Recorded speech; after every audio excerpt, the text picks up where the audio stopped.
हाँ जी, देख लिया टाइटल, दिल में लड्डू फूटा।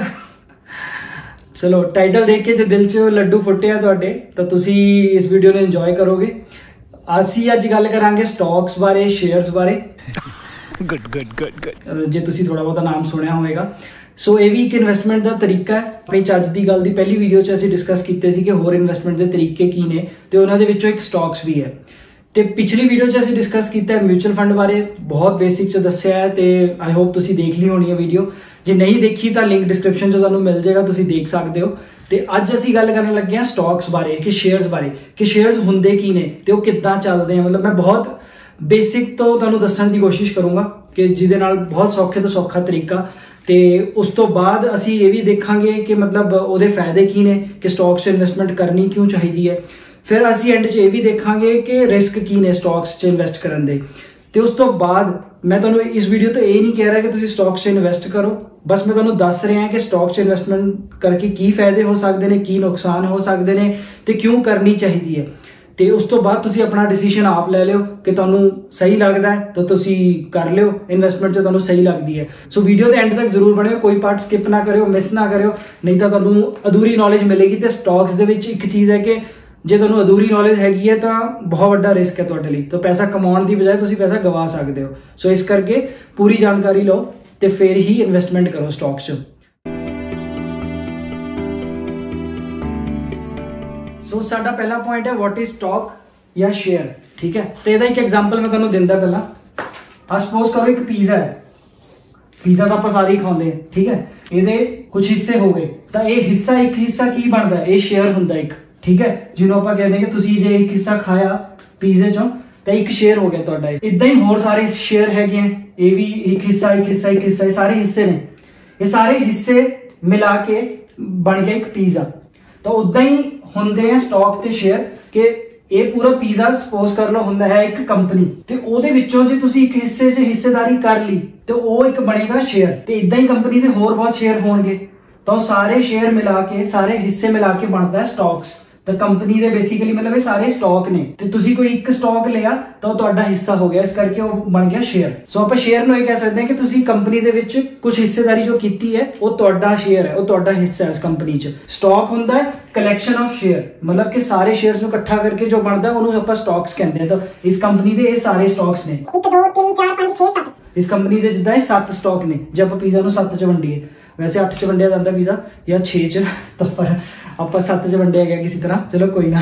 ਸੋ ਇਹ 7 ਜਿਹੜੇ ਸ਼ੇਅਰ ਸੀਗੇ, 7 ਸਟਾਕ ਸੀਗੇ, ਉਹਨਾਂ ਦੇ ਵਿੱਚੋਂ ਤੁਸੀਂ ਇੱਕ ਸ਼ੇਅਰ ਲੈ ਲਿਆ। ਸੋ ਇਸ ਕਰਕੇ ਇਹਨੂੰ ਕਹਾਂਗੇ ਆਪਾਂ ਕਿ ਤੁਸੀਂ ਆਪਣੀ ਹਿੱਸੇਦਾਰੀ ਕਰ ਲਈ ਕੰਪਨੀ ਦੇ ਵਿੱਚ। ਸੋ ਇਹ ਹੁੰਦਾ ਬੇਸਿਕਲੀ ਸ਼ੇਅਰ ਤੇ ਸਟਾਕ ਦਾ ਫਰਕ। ਸੋ ਹੁਣ ਆਉਂਦਾ ਹੈ ਕਿ ਸ਼ੇਅਰ ਮਾਰਕੀਟ ਕੀ ਹੈ। ਸੋ ਸ਼ੇਅਰ ਮਾਰਕੀਟ ਉਹ ਜਗ੍ਹਾ ਹੈ ਜਿੱਥੇ ਤੁਸੀਂ ਸ਼ੇਅਰਸ ਦੀ ਆਪਣੀ ਮਤਲਬ ਅਦਲਾ ਬਦਲੀ ਕਰ ਸਕਦੇ ਹੋ, ਜਾਂ ਫਿਰ ਜਿੱਥੇ ਪਹਿਲੀ ਵਾਰ ਕੰਪਨੀ ਆਪਣੇ ਸ਼ੇਅਰ ਮਤਲਬ ਲੈ ਕੇ ਆਏਗੀ ਮਾਰਕੀਟ ਦੇ ਵਿੱਚ ਪਬਲਿਕਲੀ। ਸੋ ਸਟਾਕ ਮਾਰਕੀਟ ਉਹ ਹੁੰਦਾ ਜਿੱਥੇ ਕੰਪਨੀਆਂ ਆ ਕੇ ਪਹਿਲੀ ਵਾਰ ਆਪਣੀ ਲਿਸਟ ਹੋਣਗੀਆਂ, ਜਾਂ ਇੱਕ ਮਾਰਕੀਟ ਜੋ ਜਿੱਥੇ ਸਾਰੀ ਕੰਪਨੀਆਂ ਦੇ ਸਟਾਕਸ ਹੋਣਗੇ ਤੇ ਤੁਸੀਂ ਉੱਥੇ ਆਪਣੀ ਮਤਲਬ ਸ਼ੇਅਰਸ ਦੀ ਅਦਲਾ ਬਦਲੀ ਕਰ ਸਕਦੇ ਹੋ। ਤਾਂ ਆਪਣੇ ਕੋਲ ਜਿੱਦਾਂ ਦੋ ਕਾਮਨ ਸਟਾਕ ਮਾਰਕੀਟ ਕਿਹੜੀਆਂ ਨੇ, ਜਿੱਦਾਂ ਇੱਕ NSE ਹੈ ਤੇ ਇੱਕ BSE ਹੈ। ਸੋ BSE ਹੈ ਬੰਬੇ ਸਟਾਕ ਐਕਸਚੇਂਜ, ਜੋ ਸਭ ਤੋਂ ਪੁਰਾਣੀ ਹੈ, ਤਾਂ ਜਿਹਨੂੰ ਕਈ ਵਾਰ ਲੋਕ ਦਲਾਲ ਸਟਰੀਟ ਦੇ ਨਾਮ ਤੋਂ ਵੀ ਕਹਿੰਦੇ ਆ। ਤਾਂ ਤੁਸੀਂ ਸੁਣਿਆ ਹੋਣਾ ਮੇ ਵੀ ਕਿ ਪੁਰਾਣੀ ਬੰਬੇ ਦੀ ਸਟਾਕ ਐਕਸਚੇਂਜ ਹੈ। ਤੇ ਇੱਕ ਹੈ NSE ਮਤਲਬ ਨੈਸ਼ਨਲ ਸਟਾਕ ਐਕਸਚੇਂਜ। ਤਾਂ ਇਹ ਬਾਅਦ ਚ ਬਣੀ ਸੀ, ਇਹ ਪਹਿਲਾਂ ਦੀ ਹੈ, ਇਹ 올ਡ ਹੈ, ਇਹ ਨਿਊ ਹੈ ਥੋੜੀ। ਸੋ ਇਹ ਸੀ ਕਿ ਬੇਸਿਕ ਡੈਫੀਨੇਸ਼ਨਾਂ ਕਿ ਮਤਲਬ ਸਟਾਕ ਕੀ ਹੈ, ਸ਼ੇਅਰ ਮਾਰਕੀਟ ਕੀ ਹੈ, ਤੇ ਆਪਣਾ ਮਤਲਬ ਸਟਾਕ ਮਾਰਕੀਟ 'ਚ ਕਿਹੜੀ ਐਕਸਚੇਂਜ ਜੋ ਕਾਮਨ ਹੈ। ਇਹ ਦੋ ਤੋਂ ਇਲਾਵਾ ਵੀ ਸਟਾਕ ਐਕਸਚੇਂਜ ਹੈਗੀਆਂ ਕੁਝ ਹੋਰ ਇੰਡੀਆ 'ਚ, ਬਟ ਇਹੀ ਜ਼ਿਆਦਾ ਕਾਮਨ ਨੇ ਜੋ ਤੁਹਾਨੂੰ ਈਜ਼ੀਲੀ ਮਿਲਣਗੀਆਂ। ਸੋ ਇੱਕ ਟਰਮ ਆਉਂਦੀ ਹੈ ਸੈਬੀ। ਸੋ ਸੈਬੀ ਕੀ ਆਪਣਾ securities and exchange board of India.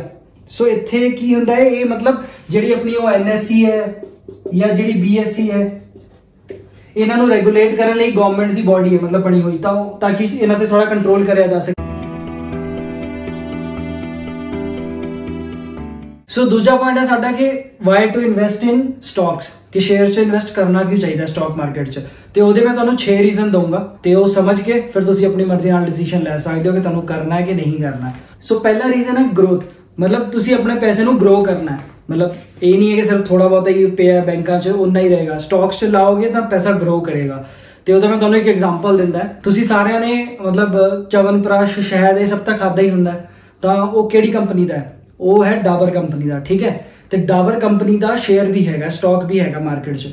ਤੇ ਮੈਂ ਉਹ ਤੁਹਾਨੂੰ ਦੱਸਦਾ ਕਿ ਉਹਦੇ ਵਿੱਚ ਪੈਸਾ ਕਿੱਦਾਂ ਗਰੋ ਕੀਤਾ ਪਿਛਲੇ ਕਈ ਸਾਲਾਂ ਦੇ ਵਿੱਚ। ਡਾਬਰ ਜਿਹੜੀ ਕੰਪਨੀ ਚਵਨਪ੍ਰਾਸ਼, ਸ਼ਹਿਦ, ਇਹ ਸਭ ਚੀਜ਼ਾਂ ਬਣਾਉਂਦੀ ਹੈ, ਤੁਸੀਂ ਖਾਂਦੇ ਵੀ ਹੋਣੇ ਆ। ਸੋ ਉਸ ਕੰਪਨੀ ਦਾ ਸ਼ੇਅਰ ਹੈਗਾ, ਠੀਕ ਹੈ। ਤੇ ਉਸ ਸ਼ੇਅਰ ਦਾ ਆਪਾਂ ਪ੍ਰਾਈਸ ਦੇਖਦੇ ਆ, ਈਅਰ ਵਾਈਜ਼ ਦੇਖਦੇ ਆ, ਫਿਰ ਤੁਹਾਨੂੰ ਡਿਫਰੈਂਸ ਦਿਖਾਉਂਦੇ ਆ ਕਿ ਕੀ ਹੋਇਆ। ਸੋ ਆਹ ਦੇਖੋ 2009 ਦੇ ਵਿੱਚ ਸ਼ੇਅਰ ਦਾ ਇੱਕ ਸ਼ੇਅਰ ਦਾ ਪ੍ਰਾਈਸ ਸੀਗਾ 71 ਰੁਪੀਜ਼, 71 ਰੁਪਏ ਦਾ। 2013 ਦੇ ਵਿੱਚ ਸੇਮ ਸਤੰਬਰ ਮਹੀਨੇ ਦੇ ਵਿੱਚ ਹੀ ਉਹ ਹੋ ਗਿਆ 169, 138% ਦਾ ਰਾਈਜ਼ ਹੋ ਗਿਆ। ਮਤਲਬ ਉਸ ਤੋਂ ਬਾਅਦ 2017 ਦੇ ਵਿੱਚ ਅਗਲੇ 4 ਸਾਲ ਬਾਅਦ ਇਹ 169 ਤੋਂ 305 ਦਾ ਹੋ ਗਿਆ ਸ਼ੇਅਰ, ਠੀਕ ਹੈ। ਇਹ ਹੋਇਆ ਅਪਰੋਕਸ 80% ਇਨਕਰੀਜ਼।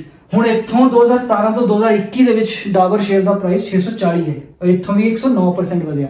ਤਾਂ ਅਪਰੋਕਸ ਕੀ ਹੋ ਰਿਹਾ ਕਿ ਹਰ 4 ਸਾਲ ਦੇ ਵਿੱਚ 25 दिन में पैसा डबल, ਪ੍ਰਾਈਸ ਆਲਮੋਸਟ ਡਬਲ ਹੋ ਰਿਹਾ। ਤੇ ਇੱਥੇ ਜੇ ਤੁਸੀਂ 1000 ਸ਼ੇਅਰ ਲਏ ਹੁੰਦੇ 2009 ਦੇ ਵਿੱਚ ਤੇ ਤੁਹਾਨੂੰ ਪੈਣਾ ਸੀ ਸਿਰਫ 71000 ਦੇ, ਤੇ ਉਹਦੀ ਅੱਜ ਵੈਲਿਊ ਕੀ ਹੋਣੀ ਸੀ ਇੱਥੇ 6,40,000। 12 ਸਾਲਾਂ ਦੇ ਵਿੱਚ ਪੈਸਾ 71000 ਤੋਂ 6,40,000 ਬਣ ਗਿਆ। ਸੋ ਇਹ ਫਾਇਦਾ ਹੈ ਸਟਾਕਸ ਦਾ, ਮਤਲਬ ਗਰੋਥ। ਜੇ ਤੁਸੀਂ ਇੱਥੇ ਲੱਖ ਲਾਇਆ ਹੁੰਦਾ ਤੁਹਾਡਾ 2 ਲੱਖ ਹੋ ਜਾਣਾ ਸੀ ਅਪਰੋਕਸ, ਜੇ 10 ਲੱਖ ਲਾਇਆ ਹੁੰਦਾ 20 ਲੱਖ ਹੋ ਜਾਣਾ ਸੀ, ਜੇ 50 ਲੱਖ ਲਾਇਆ ਹੁੰਦਾ ਤਾਂ 1 ਕਰੋੜ ਹੋ ਸਕਦਾ ਸੀ। ਵੈਸੇ ਮੈਂ ਇਹ ਨਹੀਂ ਕਹਿ ਰਿਹਾ ਕਿ ਤੁਸੀਂ 50 ਲੱਖ ਚੱਕ ਕੇ ਡਾਬਰ ਦੇ ਸ਼ੇਅਰ ਚਲਾ ਦਿਓ, ਸਾਰਾ ਸਟਾਕ ਚਲਾ ਦਿਓ, ਇੰਨਾ ਨਹੀਂ ਹੋਏਗਾ।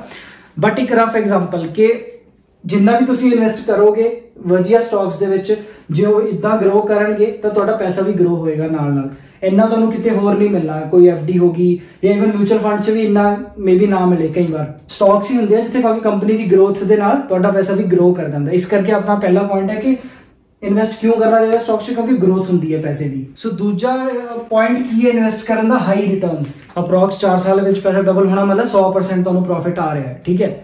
ਬਟ ਜ਼ਰੂਰੀ ਨਹੀਂ ਹੈ ਹਰ ਕੰਪਨੀ ਤੁਹਾਨੂੰ 4 ਸਾਲ ਦੇ ਵਿੱਚ ਦੇ, ਹਰ ਕੰਪਨੀ ਅਲੱਗ ਤਰੀਕੇ ਨਾਲ ਚੱਲੇਗੀ।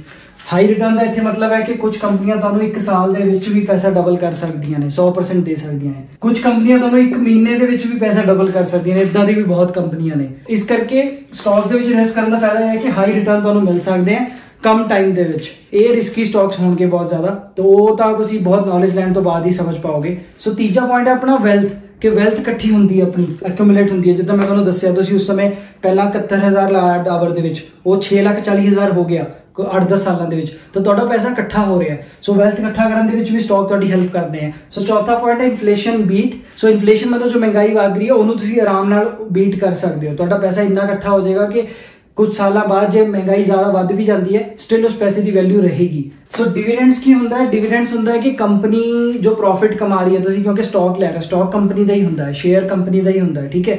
ਸੋ ਕੰਪਨੀਆਂ ਪ੍ਰੋਫਿਟ ਵੀ ਕਮਾਉਂਦੀਆਂ। ਸੋ ਜਦ ਕੰਪਨੀਆਂ ਜ਼ਿਆਦਾ ਪ੍ਰੋਫਿਟ ਕਮਾਉਂਦੀਆਂ ਤਾਂ ਉਹ ਕੁਝ ਹਿੱਸਾ ਐਸਾ ਬੋਨਸ ਦਿੰਦੀਆਂ ਨੇ, ਜਾਂ ਜਿਹਨੂੰ ਆਪਾਂ ਕਹਿੰਦੇ ਡਿਵੀਡੈਂਡ ਦਿੰਦੀਆਂ ਨੇ। ਮਤਲਬ ਪ੍ਰੋਫਿਟ ਦਾ ਆਪਣਾ ਕੁਝ ਹਿੱਸਾ ਆਪਣੇ ਜਿਨ੍ਹਾਂ ਨੇ ਸਟਾਕਸ ਉਹਨਾਂ ਦੀ ਕੰਪਨੀ ਦੇ ਇਨਵੈਸਟ ਕੀਤਾ ਹੋਏਗਾ ਉਹਨਾਂ ਨੂੰ ਦੇਣਗੀਆਂ। ਸੋ ਡਿਵੀਡੈਂਡ ਕੀ ਹੁੰਦਾ ਹੈ? ਜਿੱਦਾਂ ਕਿ ਲਾਈਕ ਤੁਹਾਨੂੰ ਕੁਝ ਅਮਾਉਂਟ ਆ ਜਾਏਗਾ, ਤੁਹਾਡੇ ਕੋਲ ਜਿੰਨੇ ਸ਼ੇਅਰ ਹੋਣਗੇ ਉਸ ਹਿਸਾਬ ਨਾਲ। ਜਿੱਦਾਂ ਕੰਪਨੀ ਨੇ ਕੀਤਾ ਕਿ 1 ਰੁਪਿਆ ਪਰ ਸ਼ੇਅਰ ਉਹਨੇ ਇਸ ਸਾਲ ਦੇ ਵਿੱਚ ਡਿਵੀਡੈਂਡ ਦੇਣਾ ਹੈ। ਸੋ ਤੁਹਾਡੇ ਕੋਲ ਜੇ 100 ਸ਼ੇਅਰ ਹੋਏ ਤਾਂ ਤੁਹਾਨੂੰ 100 ਆ ਜਾਏਗਾ ਸਾਲ ਦਾ, 100 ਰੁਪਏ। ਜੇ ਤੁਹਾਡੇ ਕੋਲ 1000 ਹੋਏ ਤਾਂ 1000 ਰੁਪਏ ਆ ਜਾਏਗਾ। ਇਦਾਂ ਕਰਕੇ ਮਤਲਬ ਇਹ ਜ਼ਰੂਰੀ ਨਹੀਂ 1 ਰੁਪਿਆ ਹੋਵੇ, ਕੁਝ ਵੀ ਹੋ ਸਕਦਾ, 2, 3, 10।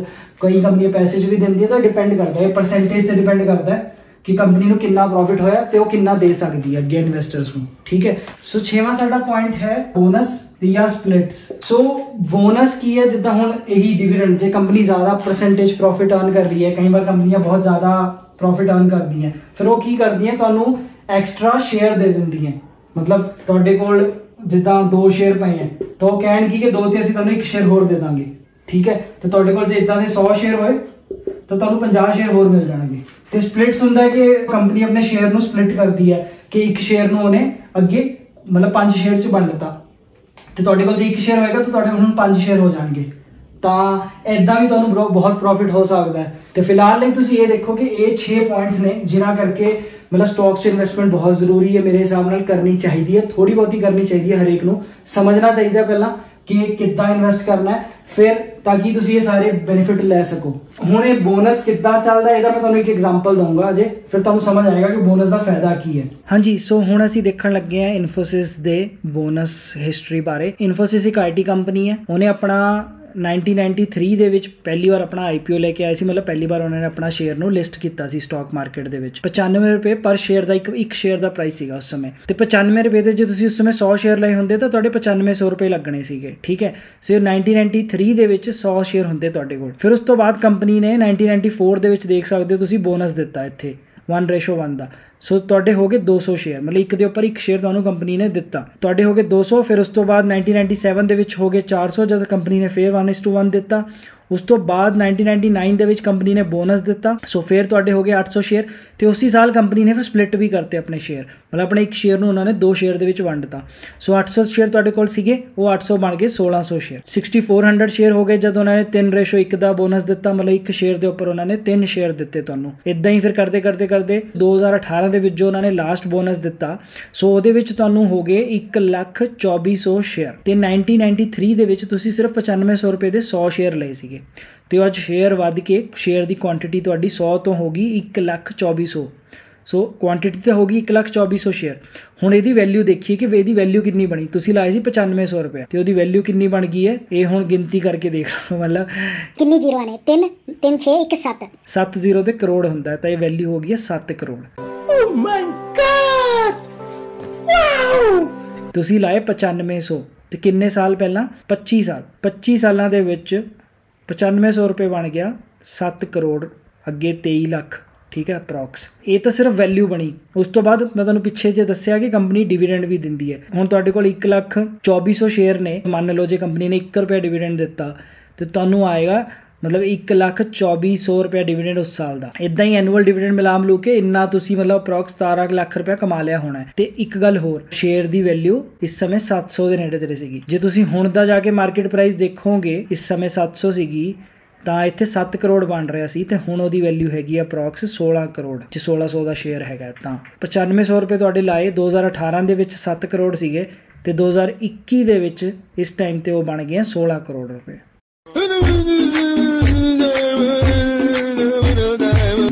ਸੋ ਇਹ ਫਾਇਦਾ ਹੈ ਬੋਨਸ ਤੇ ਸਪਲਿਟ ਦਾ। ਸੋ ਹੁਣ ਅਸੀਂ ਦੇਖਾਂਗੇ ਤੀਜਾ ਪੁਆਇੰਟ ਕਿ ਰਿਸਕ ਕੀ ਨੇ। ਹੁਣ ਇਹ ਨਹੀਂ ਹੈ ਕਿ ਸਟਾਕ ਹੈ ਤਾਂ ਮਤਲਬ ਮੈਂ ਇੰਨੇ ਫਾਇਦੇ ਤੁਹਾਨੂੰ ਦੱਸਦੇ 6 ਤਾਂ ਇਹਦਾ ਕੋਈ ਨੁਕਸਾਨ ਨਹੀਂ ਹੋਏਗਾ। ਇਹਦੇ ਵਿੱਚ ਇਹਦੇ ਕੁਝ ਪੁਆਇੰਟਸ ਨੇ ਮਤਲਬ ਜਿਨ੍ਹਾਂ ਕਰਕੇ ਨੁਕਸਾਨ ਵੀ ਹੋ ਸਕਦਾ ਹੈ, ਜਾਂ ਜਿਹੜੇ ਰਿਸਕ ਰਹਿੰਦਾ ਹੈ ਸਟਾਕ ਮਾਰਕੀਟ 'ਚ ਇਨਵੈਸਟ ਕਰਨ ਦਾ, ਮਤਲਬ ਕਿਆ ਰਿਸਕ ਰਹਿੰਦਾ ਉਹ ਆਪਾਂ ਦੇਖਦੇ ਹਾਂ। ਸੋ ਪਹਿਲਾ ਪੁਆਇੰਟ ਹੈਗਾ ਹਾਈ ਰਿਟਰਨ ਹਾਈ ਰਿਸਕ, ਮਤਲਬ ਉਹੀ ਕਿ ਜੇ ਰਿਟਰਨ ਜ਼ਿਆਦਾ ਨੇ ਤਾਂ ਰਿਸਕ ਵੀ ਜ਼ਿਆਦਾ ਹੈ, ਬਹੁਤ ਜ਼ਿਆਦਾ। ਕਿਉਂਕਿ ਰੀਜ਼ਨ ਕੀ ਹੈ ਕਿ ਪਹਿਲੀ ਗੱਲ ਤੁਹਾਨੂੰ ਬਹੁਤ ਸਮਝ ਕੇ ਪੈਸਾ ਲਾਉਣਾ ਪੈਂਦਾ ਹੈ, ਮਤਲਬ ਤੁਹਾਨੂੰ ਸਟਾਕ ਮਾਰਕੀਟ ਦੀ ਨੌਲੇਜ ਹੋਣੀ ਚਾਹੀਦੀ ਹੈ, ਤੁਹਾਨੂੰ ਕੰਪਨੀਆਂ ਬਾਰੇ ਸਮਝਣਾ ਪੈਣਾ ਹੈ, ਸ਼ੇਅਰ ਕਿੱਦਾਂ ਚੱਲਦੇ ਹੈ, ਮਤਲਬ ਉਹ ਕੰਪਨੀ ਪਿਛਲੇ ਕਈ ਸਾਲਾਂ ਤੋਂ ਕਿੱਦਾਂ ਚੱਲ ਰਹੀ ਹੈ, ਕਿੰਨਾ ਪ੍ਰੋਫਿਟ ਦੇ ਰਹੀ ਹੈ, ਕਿੰਨਾ लॉस च तो नहीं हैगी, वो सब चीज़ा देख के। ये नहीं कि लाइक सस्ता शेयर है कि कोई कंपनी का शेयर हो सकता है तो 2 रुपए का मिले, किसी कंपनी का शेयर हो सकता है 20 रुपए का होएगा, तो किसी कंपनी का हो सकता है कि अगे 2000 का शेयर होवे, ਤੇ ਕਈ ਕੰਪਨੀਆਂ ਐ ਜਿਹੀਆਂ ਜਿਨ੍ਹਾਂ ਦੇ 20,000 ਦੇ ਸ਼ੇਅਰ ਹੈ। ਸੋ ਹੁਣ ਤੁਸੀਂ ਕਹੋਗੇ ਕਿ ਯਾਰ ਮੈਂ ਸਸਤੇ ਵਾਲੇ ਚ ਲਾ ਲੈਂਦਾ, 2 ਰੁਪਏ ਦਾ ਸ਼ੇਅਰ ਹੈ, ਪਰ ਇਦਾਂ ਨਹੀਂ ਹੁੰਦਾ। ਮਤਲਬ ਇਹ ਸਸਤਾ ਸ਼ੇਅਰ ਹੈ ਤਾਂ ਕਿਸੇ ਵਜ੍ਹਾ ਨਾਲ ਸਸਤਾ ਹੋਏਗਾ, ਜੋ ਮਹਿੰਗੇ ਸ਼ੇਅਰ ਹੈ 20,000 ਤਾਂ ਕਿਸੇ ਵਜ੍ਹਾ ਨਾਲ ਇੰਨੇ ਮਹਿੰਗੇ ਸ਼ੇਅਰ ਹੈ। ਉਹੀ ਗੱਲ ਕਿ ਹਾਈ ਰਿਟਰਨ ਦੇਖ ਕੇ ਵੀ ਨਹੀਂ ਲੈ ਸਕਦੇ ਕਿ ਬਹੁਤ ਜ਼ਿਆਦਾ ਰਿਟਰਨ ਦੇ ਰਿਹਾ ਹੈ ਕੋਈ ਸਟਾਕ ਤਾਂ ਮਤਲਬ ਇਹ ਵਧੀਆ ਹੀ ਹੋਏਗਾ, ਇਦਾਂ ਜ਼ਰੂਰੀ ਨਹੀਂ ਹੈ। ਉਹ ਅੱਜ ਰਿਟਰਨ ਦੇ ਰਿਹਾ ਉਹਦੇ ਵਿੱਚ ਉਨਾ ਹੀ ਰਿਸਕ ਜ਼ਿਆਦਾ ਹੋਏਗਾ, ਜਿੰਨਾ ਜ਼ਿਆਦਾ ਤੁਹਾਨੂੰ ਪੈਸਾ ਰਿਟਰਨ ਦਿਖ ਰਿਹਾ ਹੈ ਉਨਾ ਹੀ ਜ਼ਿਆਦਾ ਪੈਸਾ ਲਾਸ ਵੀ ਹੋ ਸਕਦਾ ਹੈ। ਸੋ ਦੂਜਾ ਸਾਡਾ ਰਿਸਕ ਹੈਗਾ ਮਾਰਕੀਟ ਡਾਊਨ। ਸਟਾਕ ਦੀ ਜਿਹੜੀ ਮਾਰਕੀਟ ਚੱਲਦੀ ਹੈ, ਜਿੱਦਾਂ ਹੁਣ ਅਸੀਂ ਦੇਖਦੇ ਹਾਂ ਸ਼ੇਅਰ ਲੈਂਦੇ ਆ, ਖਰੀਦਦੇ ਆ, ਵੇਚਦੇ ਆ, ਸੋ ਇਹ ਸਭ ਡਿਮਾਂਡ ਐਂਡ ਸਪਲਾਈ ਦੀ ਗੱਲ ਹੈ। ਡਿਮਾਂਡ ਐਂਡ ਸਪਲਾਈ ਮਤਲਬ ਜੇ ਕਿਸੇ ਕੰਪਨੀ ਦੇ ਸਟਾਕ ਦੀ ਸ਼ੇਅਰ ਦੀ ਡਿਮਾਂਡ ਜ਼ਿਆਦਾ ਹੋਏਗੀ ਤਾਂ ਹੀ ਉਹਦਾ ਪ੍ਰਾਈਸ ਵਧੇਗਾ ਉੱਪਰ ਨੂੰ। ਜੇ ਉਹਦੀ ਡਿਮਾਂਡ ਨਹੀਂ ਹੋਏਗੀ ਤਾਂ ਹੋ ਸਕਦਾ ਉਹਦਾ ਪ੍ਰਾਈਸ ਥੱਲੇ ਵੀ ਆ ਜਾਏ, ਚਾਹੇ ਉਹ ਕੰਪਨੀ ਪ੍ਰੋਫਿਟ 'ਚ ਵੀ ਹੋਵੇ। ਕਿ ਅੱਜ ਤੁਸੀਂ 500 ਰੁਪਏ ਦਾ ਸ਼ੇਅਰ ਲੈ ਲਿਆ, ਕੱਲ ਹੋ ਸਕਦਾ ਕਿ ਉਹਦੀ ਵੈਲਿਊ ਸਿਰਫ 300 ਰੁਪਏ ਹੋਵੇ ਮਾਰਕੀਟ 'ਚ, तो तुसी इस समय लॉस च रहोगे। फिर इस करके मार्केट जो डाउन होगी तो थोड़ी इन्वेस्टमेंट की वैल्यू भी सारी डाउन हो जाएगी। फिर तीजा रिस्क आता है अपना कि कंपनी का रिस्क, मतलब जिस कंपनी च तुसी शेयर लाया, कल बाई चांस कंपनी डुब गई, मतलब कंपनी लॉस च जा रही है, तुसी ध्यान नहीं दिता, तुसी अपनी इन्वेस्टमेंट करके छाड़ती उस कंपनी च, तो वो कंपनी साल 2 साल हर साल लॉस च जाती जा रही है, तो तुहाडा पैसा सारा डुब जाएगा उस च लाया हुआ। सो ये सब तो बड़ा रिस्क है इस च भी कि भाई ਤੁਹਾਨੂੰ ਬਹੁਤ ਦੇਖ ਕੇ ਲਾਣਾ ਹੈ ਤੇ ਉਸ ਤੋਂ ਬਾਅਦ ਉਸ ਕੰਪਨੀ ਨੂੰ ਟਰੈਕ ਵੀ ਕਰਨਾ ਹੈ, ਮਤਲਬ ਦੇਖਦੇ ਰਹਿਣਾ ਹੈ ਕਿ ਹਰ ਸਾਲ ਪਰ ਸਾਲ ਉਹ ਕੰਪਨੀ ਪ੍ਰੋਫਿਟ ਦੇ ਰਹੀ ਹੈ ਕਿ ਲਾਸ ਦੇ ਰਹੀ ਹੈ। ਫਿਰ ਆਪਣਾ ਚੌਥਾ ਪੁਆਇੰਟ ਆਉਂਦਾ ਆਪਣੀ ਇਕਨੋਮੀ। ਹੁਣ ਇਹ ਇਕਨੋਮੀ ਕਦੇ ਡਾਊਨ ਵੀ ਹੋ ਸਕਦੀ ਹੈ, ਬਥੇਰੇ ਰੀਜ਼ਨ ਹੋ ਸਕਦੇ ਹਨ, ਜਿੱਦਾਂ ਕਦੇ ਕੋਈ ਟੈਰਰਿਸਟ ਅਟੈਕ ਹੋ ਜਾਏ, ਕਦੇ ਜਿੱਦਾਂ ਹੁਣ ਕੋਵਿਡ ਆ ਰੱਖਿਆ ਸੀ, ਕਦੇ ਵੈਸੀ ਰਿਸੈਸ਼ਨ ਜਾਂ ਕੁਝ ਹੋਰ ਆ ਜਾਏ ਮਾਰਕੀਟ 'ਚ, ਜਿੱਦਾਂ ਕਹਿੰਦੇ ਕਿ ਮਾਰਕੀਟ ਡਾਊਨ ਹੋ ਗਈ। फिर उस तो बाद आंदा पंजवां पॉइंट के इन्फ्लेशन। सो इन्फ्लेशन दा है कि इन्फ्लेशन जे वधेगी खर्चा वधेगा, इन्फ्लेशन दा मतलब महंगाई वध रही है, सो कंपनियां दी कॉस्ट वध रही है, सो कंपनियां दे प्रॉफिट कम होणगे, जो कंपनियां दे प्रॉफिट कम होणगे तो तुहाडे स्टॉक दी वैल्यू भी कम हो सकती है। अपना 6वां पॉइंट हैगा कि no diversification. So no diversification मतलब सिंपल जी गल, जे तुसीं पिछली वीडियोस देखी है तुहानूं पता होना है कि सैक्टर दे विच या किसी एक कंपनी दे विच ही पैसा लाता सारा, जिद्दां हुण डाबर मैं एग्जांपल लिया सी पिछे, तो डाबर दे विच ही तुसीं सारा पैसा जे ला दोगे ते कल डाबर दी कंपनी बंद होगी या डाबर जिस सैक्टर दे विच हैगी है जिथे वो चवनप्राश अपने हनी शहद होर सब चीज़ां बना रही है, उत्थे गवर्नमेंट कोई रेगुलेशन ला दिंदी है या गवर्नमेंट कोई स्ट्रिक्ट रूल ला दिंदी है तो इस कंपनी के प्रॉफिट थल्ले गिर जाएंगे। सो उस करके तुहाडा पैसा नुकसान होएगा जो तुसीं डाइवर्सीफाई नहीं कीता। तां ही मैं लिखिया नो डाइवर्सिफिकेशन। जे सिर्फ एक जगह करोगे तो डाइवर्सिफिकेशन नहीं हैगी, जे अलग अलग जगह करोगे तां डाइवर्सिफिकेशन होएगी। सो आई होप तुहानूं ये 6 पॉइंट समझ आए होने हैं। टर्म्स थोड़ी इदां दी है क्योंकि स्टॉक मार्केट दे विच हुण इदां दी टर्म्स यूज होणगियां। इस वीडियो दा मकसद सिर्फ इन्ना सी कि तुहानूं अवेयरनेस दित्ती जावे, तुहानूं मतलब ये दस्सिया जावे कि स्टॉक मार्केट इन्नी बुरी नहीं जिन्नी डराई जाती है ते इन्नी सौखी भी नहीं जिन्ना तुसीं समझ के इहनूं एकदम पैसा ला दोगे किसी दे कहण ते कि उहने कहा तो मैं पैसा लाता, मेरे यार ने ये वाला शेयर लै रखिया सी सो मैं भी यही ले लिया। ऐदा नहीं, जे स्टॉक मार्केट च पैसा लाना है तो अपनी समझ नाल लाओ, स्टॉक मार्केट नूं समझो। बहुत वीडियोस मिल जाणगियां, मैं भी होर वीडियोस बनाऊंगा, तुसीं देख सकते हो चैनल नूं, ते चैनल नूं इस करके सबसक्राइब कर लियो, वीडियो नूं लाइक शेयर कमेंट कर दियो ताकि सब तक ये अवेयरनेस पहुंच सके।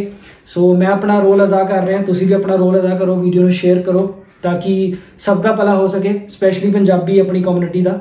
सो इस करके आप ये वीडियोस पंजाबी च बना रहे हैं। सो अपने कमेंट करके जरूर दस्सियो कि तुहानूं किद्दां दी लग रही है वीडियोस, ते लाइक तो दब भी दियो तां ही सानूं पता लगेगा कि वीडियो तुसीं देख रहे हो कि नहीं। ठीक है, सो मिलते हैं किसी अगली वीडियो च, तब तक लिए रब रखा।